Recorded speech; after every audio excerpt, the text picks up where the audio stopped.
చెప్పండి ఎన్నో రోజులుగా ధర్నాలు చేస్తా ఉన్నారు. అసలు ప్రభుత్వం మీ పైన అసలు మాట్లాడలే. ఇంకా ఎన్ని రోజులు తీసుకోవచ్చు ఇట్లా మరి? సార్ నమస్కారం. మాది వికారాబాద్ జిల్లా మర్పల్లి మండల్. నా పేరు సంగమేశ్వర్. అయితే ప్రభుత్వానికి మేము వ్యతిరేకం కాదు సార్. యాక్చువల్గా దీనిలో 20,500 పైచిలుకున్నప్పుడే మేము 80 రోజుల సమ్మె ఫలితంగా మాకు జీవో ఇవ్వడం జరిగింది. 81, 85 జీవో ప్రకారం 16,758 మంది వివిధ డిపార్ట్మెంట్లో గత ప్రభుత్వం సర్దుబాటు చేసింది సార్. దానిలో మేము మిగిలిపోయిన అదే జీవోలో మనం పొందుపరిచారు 61 బిలో అని, 61 పైబడి అని. 61 పైబడిన విఆర్ఏ వారసులో మేము సార్. అందులో 3,797 మంది మేము మిగిలిపోయినాం సార్ 81, 85 జీవో ప్రకారం. దానిలో భాగంగా ప్రభుత్వం మారిన దురదృష్టవశాత్తు ఆ మారడం వల్ల ఈ ప్రభుత్వంలో ఉన్నప్పుడు అప్పుడున్న మన రేవంత్ రెడ్డి సారు మా సమ్మె ఫలితంగా టెంట్ల కిందకు వచ్చి మాకు హామీ ఇవ్వడం జరిగింది. మా ప్రభుత్వం వస్తే నేను ఒక సైన్ పెట్టేసి ఆల్రెడీ మా ప్రభుత్వం మేము వచ్చినాక మేము ఒక సైన్ పెడితే మీకు ఆల్రెడీ ఆర్డర్ ఇచ్చేస్తాం, వివిధ డిపార్ట్మెంట్ వాళ్ళకి ఎట్లా ఇచ్చారో మీకు కూడా ఇచ్చేస్తాం, మాకు సహకరించండి అని చెప్పి చాలా చెప్పాడు ఈ గవర్నమెంట్ చెప్పాడు. ఆ గవర్నమెంట్ వెళ్ళిపోయింది. మేము అదే విధంగా కోరుకొని తెచ్చుకున్న గవర్నమెంట్ ప్రజాపాలన అని చెప్పి ఇప్పుడు నడిపిస్తారు. ఓకే, మేము 18, 19 నెలల నుండి సార్ రెవెన్యూ మంత్రి సార్ దగ్గరికి కలిసినాం, సీఎం రేవంత్ రెడ్డి సార్ కలిసినాం, మా స్పీకర్ సార్ కలిసినాం. ఏముంటారు చేస్తాం.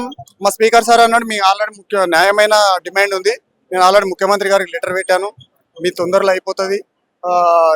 ఇప్పుడు ఆల్రెడీ మేము కొత్త వ్యవస్థ చేస్తున్నాం, గ్రామీణ వ్యవస్థ చేస్తున్నాం, దానిలో భాగంగా మేము నన్ను చేస్తామని చెప్పి ఇప్పటి వరకు కాలయాపన చేశారు సార్. ఇప్పటికైనా మాకు స్పష్టమైన హామీ రాకపోవడం వల్ల మేము ఇప్పుడు ఈ వ్యవస్థ అయితే వస్తుంది, ఇప్పుడు 31st అని చెప్తుర్రు. దానిలో భాగంగా ఇప్పుడు జీపీఓ అని చెప్పి నామకరణం చేశారు. పూర్వ విఆర్ఏలు, విఆర్ఓలు అని చెప్పి వాళ్ళకి అవకాశం ఇస్తారు కదా. మేము మిగిలిపోయినాం, వాళ్ళకి ఆల్రెడీ ముందు ప్రమోషన్ ఇచ్చారు, అవతల వివిధ డిపార్ట్మెంట్లో సర్దుబాటు చేసిర్రు. మళ్ళా పూర్వ విఆర్ఏలు అని చెప్పి వాళ్ళనే తీసుకుంటున్నారు. మళ్ళా సంతోషం.